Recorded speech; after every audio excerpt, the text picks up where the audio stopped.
Shalom, shalom et bienvenue sur House of Prayer. J'espère que ça va dans vos maisons. Le Seigneur vous garde et il nous garde aussi. Nous sommes là en bonne santé. Nous sommes là pour nous parler de la part du Seigneur. Ce soir, nous allons partager sa parole avec vous. Que le Seigneur vous bénisse abondamment. Alors, je souhaite bienvenue à tous ceux-là qui viennent de s'abonner sur notre chaîne. Bienvenue dans la famille. Que le Seigneur vous bénisse. Que le Seigneur vous accorde sa paix et sa joie. L'objectif de cette plateforme est de nous conscientiser, nous réveiller, nous sensibiliser, nous préparer à l'avènement de notre Seigneur Jésus-Christ qui arrive déjà. Alors, l'épouse doit être prête pour son époux. C'est l'objectif de cette plateforme. Nous sommes là pour parler de sa part. Le peu de temps que nous partageons, nous passons dans la présence du Seigneur. Nous venons partager cela avec vous. C'est pour nous faire du bien, nous fortifier les uns et les autres jusqu'à ce que notre Seigneur revienne nous prendre. Alléluia. Alors, sentez-vous à l'aise. Laissez-moi un commentaire. Faites-moi des remarques. Nous sommes une famille. On est là pour s'aider. Alléluia. Que le Seigneur vous bénisse abondamment. Alors, laissez-moi recommander ces instants entre les mains du Seigneur. Tendre Père, nous te disons merci. Merci pour ton amour, ta fidélité, pour ton esprit qui nous soutient, qui nous parle, qui nous réveille. Merci Seigneur pour ces instants que tu nous accordes, d'en prendre le contrôle total, que je diminue Seigneur et que toi tu croisses. C'est dans le nom puissant de Jésus-Christ, notre Seigneur et Sauveur, que j'ai ainsi prié et j'ai dit Amen. Alléluia.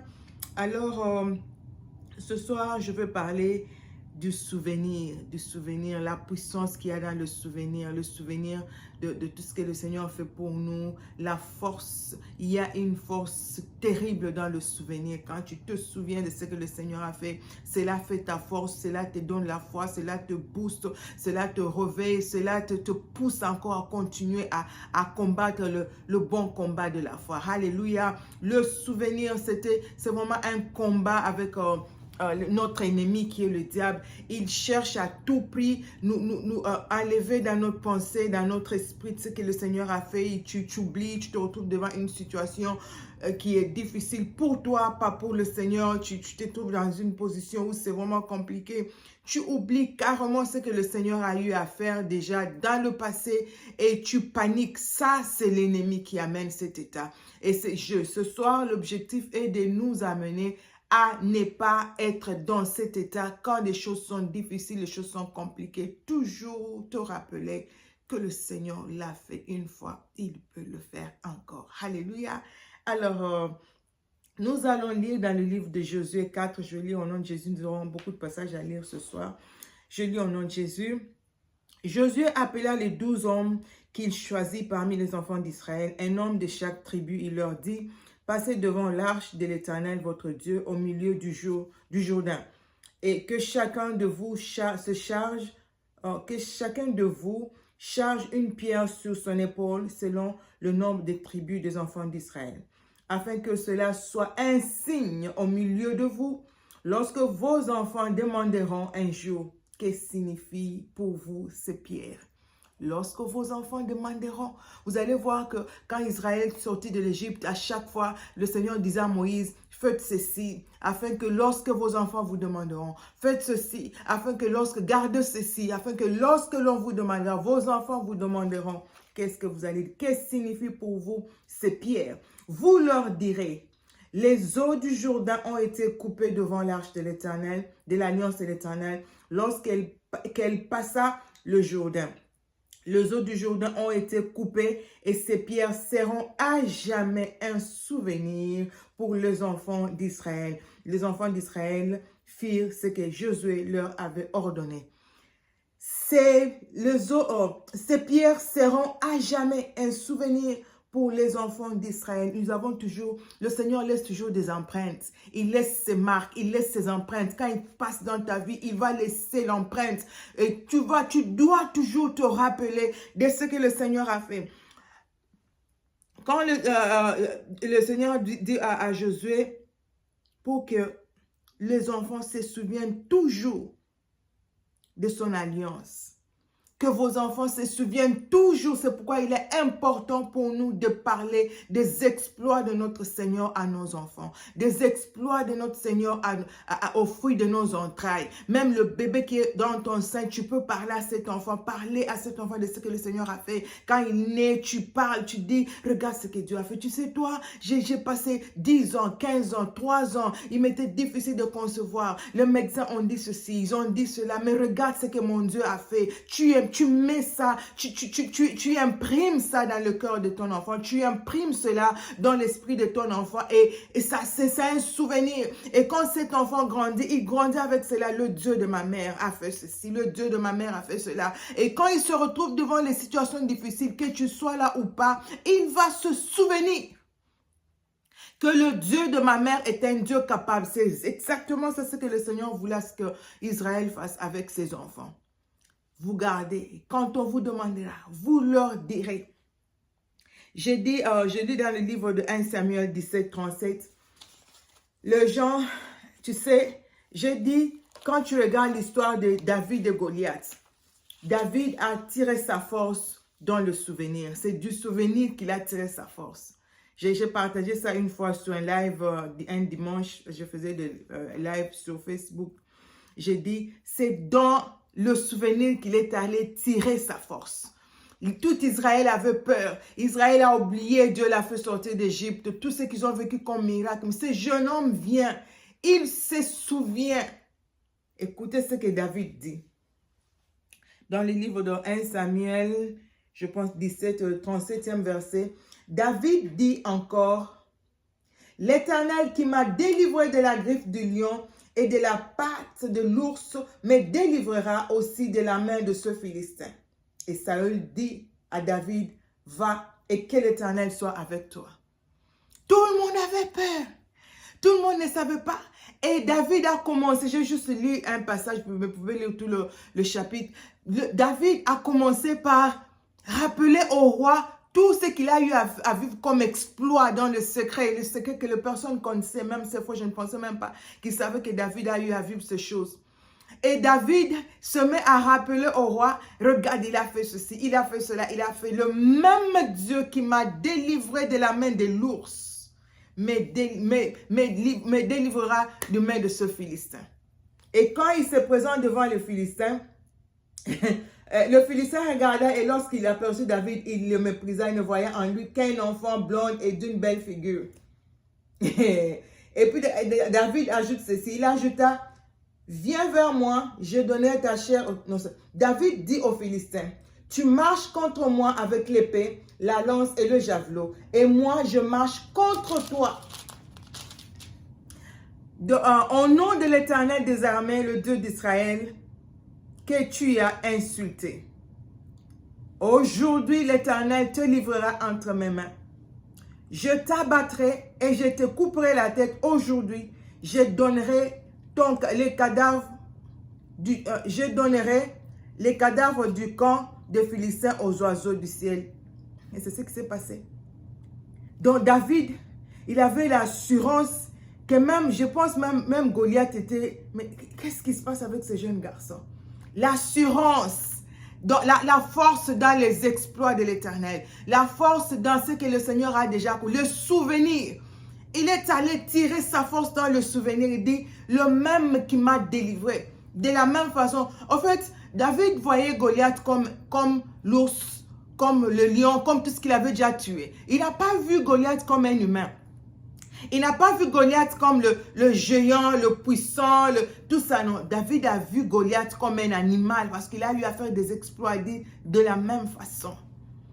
Le Seigneur t'a guéri du cancer. Le Seigneur t'a guéri. Moi, je vous ai parlé de moi.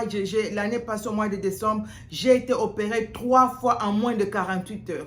Dans la salle d'op pendant 5 heures, on te ramène encore, ça complique, on te ramène. C'était compliqué. Donc, j'ai frôlé la mort. C'était vraiment là. J'ai été transfusée pour la première fois. C'était terrible. Mais dans tout ça, avant que je n'aille pour toutes ces opérations, le Seigneur m'avait déjà parlé, je savais, même le matin, il m'avait encore parlé, j'ai vu dans la nuit, et je savais, j'allais avec very confident, j'étais calme, j'étais zen le jour de l'opération. Tout le monde était en panique, même mon mari avait peur parce qu'il savait, il y avait trop de mauvais messages. Mais je lui ai dit, regarde ce que le Seigneur m'a montré dans la nuit. Tout va bien se passer. J'entre dans la salle d'op, ça se complique, c'était compliqué, ça se passe même pour la première fois, on me ramène, je fais l'hémorragie, je vous ai partagé le témoignage, c'était compliqué. Mais j'ai dit, le même Dieu, déjà l'année avant, l'année passée, j'étais encore opérée, c'était compliqué. Et j'ai dit, il m'a dit, je ne mourrai pas, il m'a montré ça plusieurs fois. Alors tu dois être confiante. Qu'est-ce que le Seigneur a déjà fait pour toi? Quelle est la situation que tu traverses maintenant? Cette situation qui te fait pleurer, tu passes des nuits blanches, tu ne sais même pas te focaliser sur ton travail, tu es abattu. Souviens-toi ne serait-ce que d'une seule chose que le Seigneur a déjà eu à faire dans ta vie. Et que ce souvenir te redonne la force ce soir, que tu te relèves, que tu dises, je suis une guerrière, je suis un guerrier, je n'échouerai pas, je vais sortir vainqueur de cette situation, car la Bible nous dit, ce n'est pas pour la victoire que nous combattons, mais nous combattons dans la victoire. Alléluia. Oh, que le Seigneur vous bénisse abondamment. La connaissance de qui tu es, de ta position dans le Seigneur te donne la force, te donne la puissance. Tu es vraiment convaincu que tu as la victoire. La connaissance de ton identité dans le Seigneur, c'est une arme fatale. Que l'ennemi, une arme à laquelle l'ennemi ne peut jamais résister. Alléluia. Garde le souvenir de ce que le Seigneur a fait dans ta vie. Au travers et puis transmets cela à tes enfants. Qu'ils se souviennent toujours, quand ils sont dans des situations difficiles, comme je le disais, que le Seigneur, le Dieu de notre mère, l'a fait déjà une fois. Il peut le faire encore. Alléluia. Et je vais lire l'autre histoire. C'est l'histoire de Samson que vous connaissez bien. Samson a eu à battre le Philistin ce jour-là. C'était une très grande victoire. Alors, qu'est-ce qui se passe après avoir vaincu? Après cet exploit, écoutez ce que la Bible dit. Lorsqu'il arriva à l'Échi, les Philistins poussèrent des cris à sa rencontre. Alors l'Esprit de l'Éternel le saisit. Les cordes qu'il avait au bras devinrent comme du lin brûlé par le feu. Et ses liens tombèrent de ses mains. Il trouva une mâchoire d'âne fraîche. Il étendit sa main pour la prendre et il tua 1000 hommes. Écoutez bien. Et Samson dit, avec une mâchoire d'âne, un morceau, deux morceaux, avec une mâchoire d'âne, j'ai tué 1000 hommes. Quand il eut achevé de parler, il jeta de sa main la mâchoire d'âne et l'on appela ce lieu Rama-Léchi. Alléluia. Juste après, écoutez, quelqu'un qui vient de faire cet exploit avec le Seigneur, il vient de tuer 1000 hommes avec juste une mâchoire d'âne. Juste après. Maintenant, il est pressé par la soif. C'est ce qui nous arrive. Tu sors d'une victoire et il y a une situation qui s'élève. Tu te dis, tu viens à peine de... Tu te maries, c'est un mariage. Waouh! Maintenant, tu n'arrives pas à concevoir. Le diable te dit, toi là, tu n'auras jamais d'enfant. Et toi, tu te mets à pleurer tout le jour. Tu oublies que celui qui a donné le mariage va donner des enfants. Tu as un travail. Tu n'as pas de promotion, tu oublies maintenant, tu es paniqué, tu regardes les autres qui sont en train d'être élevés, toi tu es toujours dans la même position, tu oublies que tu étais un chômeur, ce travail tu l'as reçu par miracle, tu oublies. Pharaon, Samson, écoutez ce qui arrive. Pressé par la soif, il invoqua l'Éternel et il dit, c'est toi qui as permis par la main de ton serviteur cette grande délivrance. Et maintenant, mourrai-je de soif et tomberai-je entre les mains des incirconcis? Tu vois ça c'est merveilleux. Il se souvient, il dit, oh Seigneur, c'est toi qui as accordé cette grande délivrance à ton serviteur. Et maintenant, tu vas me laisser mourir par la soif. Dieu aime ça. Il ne peut pas te laisser mourir. Il va pouvoir. Et Dieu fendit la cavité du rocher qui est à l'échelle et il en sortit de l'eau. Dieu va faire sortir de l'eau dans ton désert. Là où c'est sèche, tu ne vois rien, il n'y a pas d'issue de sortie. Tu vois comme s'il n'y a pas de réponse. Le Seigneur va frayer un chemin là où il n'y a pas de chemin. Car il est le Dieu qui fraye de chemin là où il n'y a pas de chemin. Il est le Dieu qui va au-delà de nos attentes, au-delà de nos limites. Il est le Dieu qui nous surprend toujours agréablement. Mon jeune frère m'a toujours dit, Dada, Dieu c'est un Père responsable, très responsable même. Il sait ce dont tu as besoin et il va le faire certainement. Alléluia. Juste rappelle Seigneur, n'est-ce pas toi qui m'as amené dans ce pays? Maintenant regarde, tu as dit tout lieu que foulera la plante de mes pieds, mais sera donné en possession. Père de gloire, tu te souviens de ce qu'il a fait? C'était facile, il t'a donné le visa avec beaucoup de facilité. Maintenant tu penses qu'il est vraiment dans l'incapacité de t'ouvrir des portes dans cette nation, dans ce nouveau pays où tu t'es installé. Il est le même Dieu qui a commencé à te pardonner le visa. Il est aussi le même Dieu qui t'a amené dans ce pays. Il est le même Dieu qui va pouvoir et ouvrir un chemin pour toi. Alléluia. Samson s'est souvenu. Il dit, oh Seigneur, tu m'as accordé cette grande victoire. Maintenant, me laisseras-tu mourir par la soif? Et Dieu a fendu le rocher. Le Seigneur va frayer un chemin pour toi. Alléluia. Alléluia. Et Exode 14, ça me fait un peu, c'est une histoire un peu triste parce que Israël sort de l'Égypte, il est là et ils oublient les merveilles, les 10 plaies. Ils oublient Moïse, le Seigneur dit à Moïse, Pharaon ne vous laissera pas aller si ce n'est par une main puissante. Tu vois, des fois je dis, ce ne sont pas nos prières, nos jeûnes, c'est bien, nous prions, nous jeûnons, nous faisons tout cela, mais quand la victoire arrive, c'est le Seigneur qui donne la victoire. Il dit à Moïse, il n'y a rien que tu puisses faire qui va amener Pharaon à vous laisser aller. Rien, si ce n'est par une main puissante. Et c'est ce qui est arrivé. Regardez comment le Pharaon était dur, même jusqu'à ce que son premier-né, même après avoir tué le premier-né, que le Seigneur a tué le premier-né, il s'est quand même entêté à poursuivre Israël. Mais Israël, devant la mer Rouge, Israël oublie tout. Ils oublient le Dieu qui a frayé, qui les a sortis de l'Égypte. Ils oublient le Dieu qui a fait tous ces miracles. Ils oublient tout. Le Dieu qui leur a donné faveur devant les voisins. Les voisins leur ont donné de l'or, tout ce dont ils avaient besoin. Ils ont tout oublié devant la mer Rouge. Quelle est la situation que tu traverses qui te fait oublier les bienfaits de l'Éternel? Quelle est la situation que tu traverses qui te fait oublier ce grand Dieu qui t'a sorti de la sorcellerie de ta famille? Il t'a fait sortir de là où les gens ne sortent jamais. Mais toi, tu es sorti à cause de lui, grâce à lui. Quelle est cette situation? Israël arrive devant la mer Rouge, ils oublient tout. C'est la panique totale. Moïse, ils ont commencé à maudire Moïse. On t'avait demandé de nous laisser en Égypte. Tu vois maintenant dans quelle position tu nous as mis. Nous allons mourir ici. Et Moïse, l'Éternel, il dit ceci. Exode 14, commençons au 13e verset, la Bible dit quoi? Moïse répondit au peuple, ne craignez rien, restez en place et regardez la délivrance que l'Éternel va vous accorder en ce jour. Car les Égyptiens que vous voyez aujourd'hui, vous ne le verrez plus jamais. L'Éternel combattra pour vous et vous gardez silence. L'Éternel dit à Moïse, pourquoi ce cri? Parle aux enfants d'Israël et qu'ils marchent. Tu imagines? Seigneur, nous sommes devant la mer. Ce n'est pas un fleuve. Tu peux nager. Une piscine. Nous sommes devant la mer. Ceux d'entre vous qui ont déjà vu la mer, c'est vaste. Hein? Et il dit, mais pourquoi ce cri?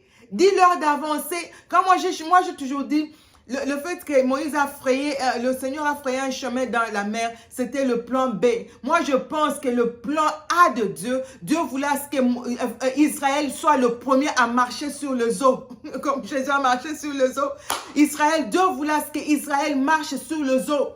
Mais ils avaient tellement peur, manque de foi. Et le Seigneur dit, Moïse, lève le bâton. Il a frayé un chemin. Ils sont passés. Il dit, pourquoi le peuple crie? Pourquoi le peuple s'arrête? Dis-leur d'avancer. Avancer où? Il n'y a pas de chemin, Seigneur. On va où? Oui, avance. Quand il te dit d'avancer, il faut avancer. Oui, persévère. Quand il te dit de persévérer, il faut le faire. Oui, continue encore. Continue. Il est là. Il va le faire. Il le fera certainement. Alléluia. Israël est passé là où il n'y avait pas de chemin. Et je pense que même Pharaon était là. Oh my God, what am I seeing here? C'est vraiment ce que je suis en train de voir là. L'eau qui s'ouvre comme ça. Tu vois, les poissons, c'est comme dans l'aquarium. Hein? Nous servons un Dieu terrible. Il est capable de faire au-delà de nos attentes, comme je l'ai toujours dit, au-delà de nos limites. Le Seigneur est merveilleux, le Seigneur est bon. Alors arrête de pleurer, arrête de te lamenter, arrête de te tourmenter, arrête de te poser tant de questions. Quand Seigneur, pourquoi il sait pourquoi. Fais confiance, regarde dans ta vie. Qu'est-ce qu'il a déjà accompli? S'il a déjà fait quelque chose, une chose, accroche-toi à cette chose. Souviens-toi, c'est le même Dieu, il n'a pas changé. Il ne peut pas te guérir pour ne pas te donner ceci. Il ne peut pas t'amener dans un pays pour ne pas te bénir. Il te donne le visa et il va échouer. Non, quand il commence, la Bible dit, c'est lui qui a commencé à moi cette bonne œuvre et fidèle, il la rendra parfaite. Il va rendre parfaite l'œuvre qu'il a commencé avec toi. Alléluia. Il va t'amener dans ta destinée. Il va accomplir ce qu'il t'a promis. C'est à toi juste de lui faire confiance, de te souvenir. Pourquoi c'est Pierre? Lorsque vos enfants vous demanderont, dites-leur, nous avons traversé le Jourdain à pied sec. Notre Dieu a fait ceci. Qu'est-ce que Dieu a fait pour toi? Et que cela soit un souvenir, que cela soit ta force, que cela booste encore ta foi. Alléluia. C'est alors ce petit message que je voulais partager avec quelqu'un. Peut-être ce matin, quand tu vas te réveiller, tu te réveilles avec ce message. Que cela change ta façon de voir les choses. Que cela change ta façon de servir le Seigneur. Que cela change ta foi. Que ce message t'amène dans une nouvelle dimension de la foi dans laquelle tu n'es jamais arrivé avant. Alors que le Seigneur vous bénisse abondamment. Nous allons prier pour quelques minutes. Père de gloire, nous te disons merci. Nous te disons merci pour ta parole qui vient nous consoler, ta parole qui vient guérir nos cœurs, guérir nos âmes. Ta parole, Seigneur, qui vient nous rebooster, Seigneur, qui vient nous donner la force. Père de gloire, nous demandons pardon pour avoir murmuré, Seigneur, pour avoir murmuré contre toi, avoir murmuré au Dieu de grâce, au Dieu, pour avoir mis dans la poubelle toutes les promesses que tu nous as faites à cause de notre manque de foi. Nous nous repentons, Seigneur, de notre manque de foi. Nous prions, Seigneur, que tu nous accorde ta grâce, ô Dieu d'amour et de paix. Nous prions, Seigneur, que tu nous pardonnes, que le sang de Jésus nous lave, nous purifie, nous sanctifie. Nous prions, Seigneur, ô Dieu d'amour, Dieu de paix, que le sang de l'agneau qui a été versé à la croix pour nous, Seigneur, ce sang nous lave, nous sanctifie, nous purifie. Ô Dieu, frère, un chemin pour ma soeur, frère, un chemin pour mon frère, là où il n'y a pas de chemin. Dieu de grâce, aide-nous à enlever nos yeux sur tout ce qui se passe dans le monde, le trouble, les guerres, la crise économique, tout ce qui se passe. Oh Dieu, nous ne sommes pas de ce monde, nous ne dépendons pas de l'économie de ce monde, nous dépendons de l'économie céleste. Aide-nous, Seigneur, à comprendre ces choses, à garder nos yeux tournés vers toi, Seigneur, pas vers nos dirigeants, pas sur ce qui se passe dans nos pays, mais tourner nos yeux vers toi. C'est de toi que viendra notre secours, c'est de toi que viendra notre salut, c'est de toi, Seigneur, que viendra notre restauration de grâce. Père de gloire, fortifie ma soeur qui est fatiguée, relève-la. Fortifie mon frère qui est fatigué, relève-le, Seigneur. Donne encore la force d'avancer, de persévérer. Dieu d'Israël, Saint-Esprit de Dieu, va toucher le cœur de tout un chacun ce soir ou ce matin. Qu'il se souvienne de ce que tu as déjà accompli dans le passé, ce que tu as eu à faire dans leur vie, Seigneur, et que ces choses viennent rallumer le feu de la foi dans leur cœur. C'est dans le nom de Jésus de Nazareth, notre Seigneur et Sauveur, que j'ai prié et j'ai dit Amen. Alléluia. Alors, comme je disais au début, bienvenue encore dans la famille à tous les nouveaux venus. Et je demanderai à tous ceux-là qui sont là ce soir ou ce matin, tout dépend de l'heure à laquelle vous allez nous suivre, si vous n'avez jamais accepté Jésus-Christ comme Seigneur et Sauveur dans votre vie, je vous demanderai, please, d'accepter Jésus dans votre vie, de ne pas continuer à vivre dans la rébellion. Tu vas juste faire une prière, tu dis sincèrement, tu laisses ton cœur parler devant le Seigneur. Seigneur Jésus, je suis fatigué de cette vie, je suis un pécheur, pardonne mes péchés, pardonne mes iniquités, Seigneur. Laisse que tu viennes dans ma vie. Je te loue pour le sacrifice de Golgotha. Toi qui as accepté de donner ta vie à la croix pour moi, Seigneur, viens dans ma vie. Prends le contrôle total de ma vie. À dater de ce jour, je fais de toi mon Seigneur et Sauveur. Prends le volant de ma vie. Pardonne mes péchés, pardonne mes iniquités. Seigneur Dieu de grâce, conduis-moi dans le sentier de la justice. Le Seigneur viendra dans ta vie. Le Saint-Esprit va mettre des paroles qu'il faut dans ta bouche pour te repentir. Sincèrement, tu n'as pas besoin de milliers de paroles. Je t'ai juste donné une idée et tu vas prier, faire cette prière sincèrement. Le Saint-Esprit viendra dans ta vie. Jésus viendra dans ta vie. Il a donné sa vie à la croix pour toi, pour que tu vives, pour que tu sois sauvé. Tu as seulement un devoir de l'accepter, qu'il vienne dans ta vie, de l'inviter dans ta vie. Il va venir, il va faire son entrée car il est là. S'il y a longtemps qu'il est à la porte de ta vie en train de frapper pour que tu ouvres ta porte et qu'il entre, mais c'est toi qui a endurci ton cœur et tu continues à retarder, tu continues à faire attendre, tu ne sais pas ce qui va arriver demain, tu ne sais pas ce qui va arriver ce soir. Peut-être que cette vidéo que tu regardes sera la dernière pour toi, mais je t'en prie de prendre conscience de cela et d'accepter Jésus dans ta vie comme Seigneur et Sauveur. Alléluia. Que le Seigneur vous bénisse. Je vous aime beaucoup. Que la peur quitte vos esprits et que son shalom soit toujours votre partage. Bonsoir et shalom dans vos maisons. Que le Seigneur vous bénisse abondamment.